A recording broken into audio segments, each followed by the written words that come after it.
Olá pessoal, tudo bem? Então no tabuleiro, uma abertura italiana de Gioco Pianissimo, que foi a abertura escolhida pelo Nepo na última partida do match. Jogada em 10 de dezembro. Então, Nepo de brancas, calce de negras, tivemos uma abertura italiana. Foi E4 E5, cavalo F3, cavalo C6, bispo C4, cavalo F6. A defesa dos dois cavalos, na verdade, então entrou por transposição.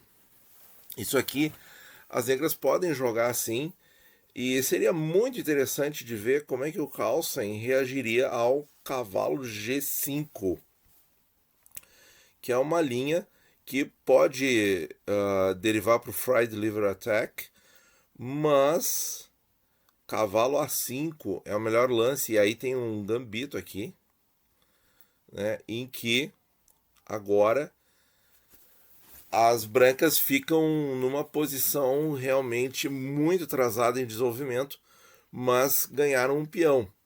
E aqui a linha mais teórica é com o bispo voltando para E2. E realmente parece que todas as peças estão na linha de partida das brancas, né? E as negras estão com tudo pronto para jogar. Ia ser muito interessante ver o Carlsen defender essa posição, mas não aconteceu, né? Porque no cavalo F6 veio D3 e aí bispo C5 por transposição ficou na italiana. O que o Carlsen ganhou jogando cavalo F6 aqui, ao invés de jogar bispo C5? Ele ganhou o seguinte: vamos fazer o bispo C5 para ficar. Fazendo o bispo C5 fica claro. Será que o Nepo tinha um Gambito Evans aí preparado? Não sei, mas enfim, tudo isso aqui são suposições. Então, D3, bispo C5, C3, D6, roque, A5, que é como se joga modernamente. Uns anos atrás a gente ia ver o A6, torre E1, bispo A7, cavalo A3, e aí o cavalo vem para E3 via C2. Ó, cavalo B1, A3, C2 e E3. Ao invés de cavalo de BD2, cavalo F1 e cavalo E3. Né? Interessante, eu acho que isso aqui vale a pena a gente aprender esse novo caminho aí que o cavalo pode fazer para chegar até E3 na italiana e quem sabe até adaptar em algumas linhas na Rui Lopes. H6, posição igualada, cavalo C2, roque, bispo E3, troca, troca com o cavalo, então o cavalo atingiu aí o objetivo, torre E8, A4, bispo E6, trocam-se os bispos, torre por E6, dama B3, B6, torre de AD1, que é um jogo lento, de muitas manobras, é um jogo fechado, e aqui vai ganhar quem jogar melhor, certo? Cavalo E7, H3, dama D7, cavalo H2, torre D8, cavalo de HG4. Aqui o Nepo faz essa troca aí de cavalos, que não chega a muita coisa. D5 rompendo no centro. E o Nepo vai para as complicações com D4. E por D4, E por D5 ameaçando a torre. Olha aí, parece que deixou o cavalo, mas na verdade está ameaçando a torre. As negras jogam torre E4, uma torre infiltrando aí um pouco mais na posição branca. Veio dama C2, ameaçou a torre. Torre para F4. E aqui o Nepo jogou G3. Um lance que parece muito natural, muito simples, mas já é um lance perdedor. O que acontece hoje em dia, pessoal? Hoje em dia as pessoas veem os jogos, né, dos mundiais de xadrez com os computadores analisando direto a posição, né? E aí o computador aponta claramente o lance que foi errado. E aqui disseram que o Nepo estava cansado, que ele não queria mais jogar, essa coisa toda. Mas a verdade é que vem uma sequência aqui que, se a gente pensar num grande mestre do nível dele, que ganhou os candidatos e tudo, afinal de contas Ele ganhou dos candidatos que tinha os desafiantes dos anos anteriores também, né? Então, quer dizer que ele não ia conseguir ver essa sequência não dá para acreditar, porque até nós conseguimos ver, olha só, pessoal, tá? Avança o peão aqui, o Carlsen toma o cavalo, eu tomo a torre, ele vem com a dama aqui, me dá cheque, e depois vem com o cavalo para F5 e a torre para D6 e G6. E o meu rei está aqui aberto, esses peões saem daqui. Isso aí qualquer amador consegue ver, né? E no entanto ele foi para essa linha que é perdedora. D por E3, agora vai ficar mais fácil de ver. G por F4, dama. G4, rei F1, não sei se ele pensou que aqui tivesse algum perpétuo, que o Magnus fosse querer um perpétuo aqui. Dama H3, rei G1, cavalo F5, aí ó. Né, tá aí o rei branco em quase que rede de mate. Então realmente parece que o Nepo estava muito esgotado. Parece que pesou demais a questão da escola soviética de xadrez e aquela coisa toda, né?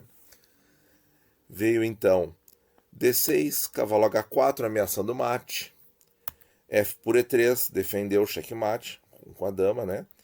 Veio dama G3, rei F1, cavalo F3, agora ameaçando praticamente ganhar a partida com dama G1, porque depois a dama volta pela segunda linha dando cheque e depois vem a torre por D6 dando cheque.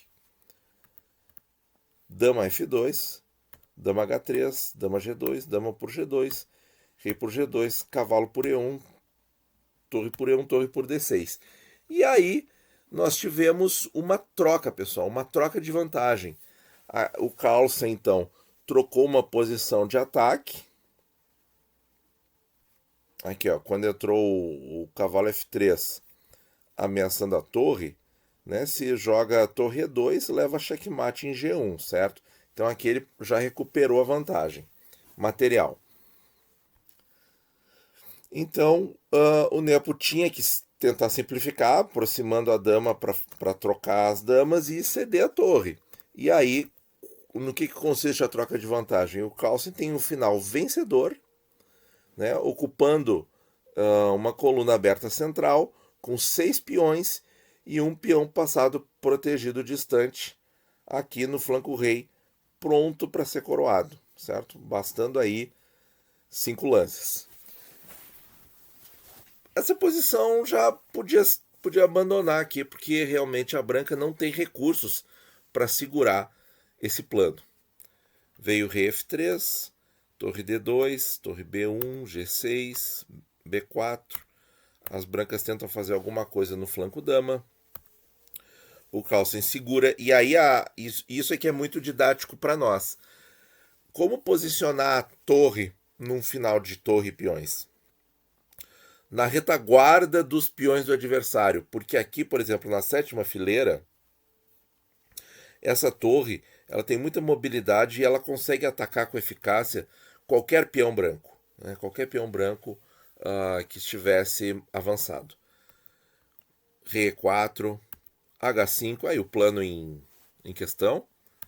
Rei D5, e aí o Nepo tenta fazer uma corrida para o outro lado, que no nível desses jogadores, isso aqui já estava tudo calculado pelo Carlsen, porque esses finais, pessoal, eles calculam muito adiante, não é difícil, certo? A gente pode tentar fazer um exercício. A gente tem alguns vídeos mostrando o cálculo de finais, né? Em que você simplesmente vai indo com o rei, por exemplo, devorando todos os peões, ou até voltando com a torre e o peão avançando aqui. E você chega na posição final, não é difícil. Que é o que aconteceu na partida.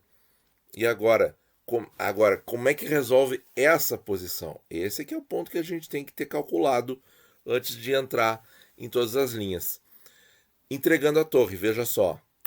Torre por C3, rei por B6, torre B3, usando o quê?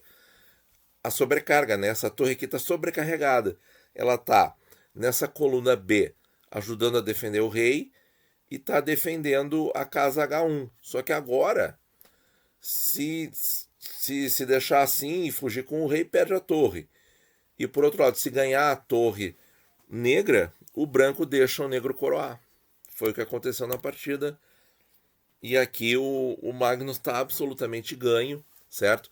E uma outra dica muito importante é assim, ó, a dama ela tem muito alcance nas casas centrais e ataca muitas casas.